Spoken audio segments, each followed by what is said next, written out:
కోడి తన రెక్కల క్రింద పిల్లల్ని దాచాలనుకున్నట్లుగా నా రెక్కల క్రింద నిన్ను దాచాలనుకున్నాను. ఎరుపెక్కిన శత్రువు కనుదృష్టి నీ మీద పడకూడదని దాచాలనుకున్నాను.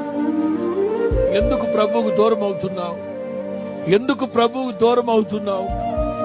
ఆయన చేతి నీడలోకి వచ్చేసి యెహోవా నామం బలమైన దుర్గం, నీతిమంతుడు పరిగెట్టుకుంటూ వెళ్ళి అందులో సురక్షితముగా ఉంటాడట. లోతు కుటుంబాన్ని మన ఎదుట ఉంచి మాట్లాడాడు ఆయన. మిమ్మల్ని రక్షింప నేరకుడునట్లు నా హస్తము కొరచైందా? యెహోవా హస్తం కొరచైందా? నా దీర్ఘశాంతం తగ్గిందా? నా బాహుబలం ఎప్పుడైనా తగ్గిందా?